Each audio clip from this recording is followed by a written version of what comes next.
Halloween, 1983 in Fairfield, Illinois. 13-year-old friends Andrew, Heath, Shane and Eric were out trick-or-treating when a boy came up to them asking if he could join them, to which they agreed. What happened that evening was just only gruesome, but his side of the story of what happened that night. Halloween used to be my favorite holiday until that night. I woke up earlier than usual that morning so my mom could make me up into Dracula before school. She was always good at making me look scary, and this time was no different.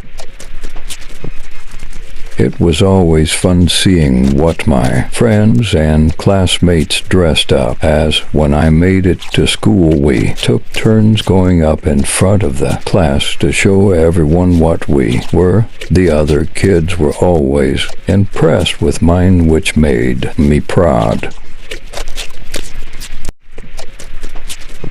Before school let out, me and my friends agreed to meet up at 5 p.m. in the church parking lot that was just down the street from my house. Then we'd make our way through the neighborhoods, trying to get as much candy as we could. When I got home, I ate the dinner my mom prepared and watched some afternoon cartoons as I anxiously waited for 5 p.m. to roll around. After what seemed like forever, the clock finally hit for 55 as I grabbed my pillowcase I was hoping to fill up with candy, gave my mom a hug, then bolted out the door.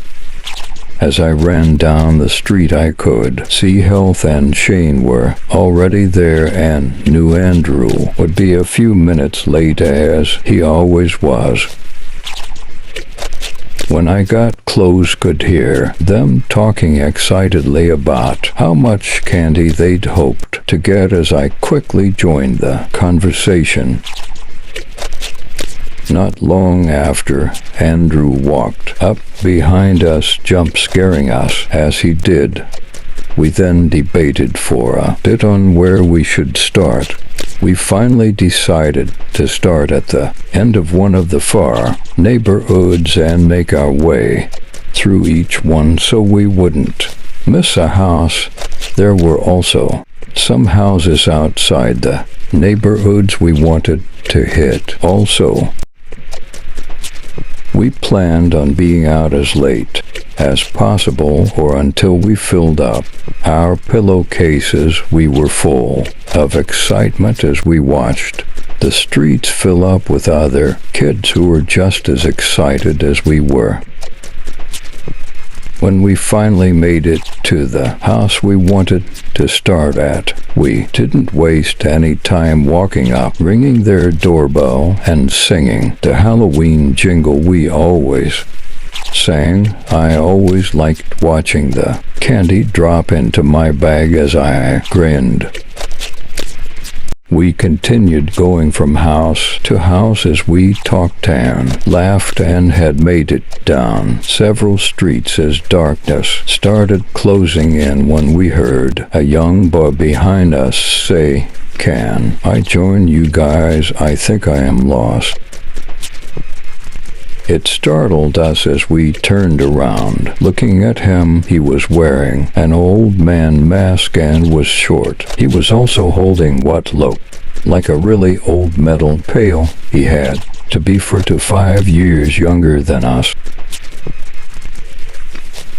I looked at my friends when Andrew spoke up, saying, "Sure, kid. You can follow us until you find your home. I don't know who he is." He'd just glare at the people handing out the candy, then continue following us.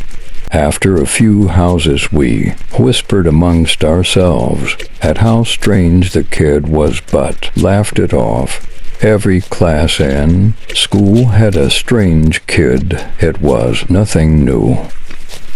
We'd been going for probably an hour when the boy walked up middle of us and asked, How can I find my way home? El don't know, kid. Do you have any idea at all where you live? Asked Heath, somewhat agitated. No, was all he replied. Well then, you'll just have to follow us until we're done, then talk to our parents, and they can figure it out, responded Heath. After a while, one thing I noticed was the boy's pail was full and would not hold any more candy. After a few hours, we'd finished all the neighborhoods the excitement had worn down through, and we were getting tired of walking so much. The boy was sad because he didn't find his favorite candy, and he had lost his home. We were now ready to go home, but we find that the boy was missing.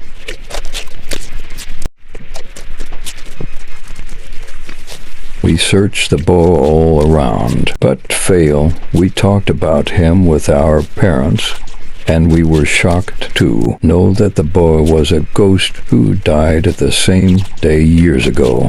From that day, the boy on every year came on Halloween to get his favorite candy. It was a shocking Halloween of my life.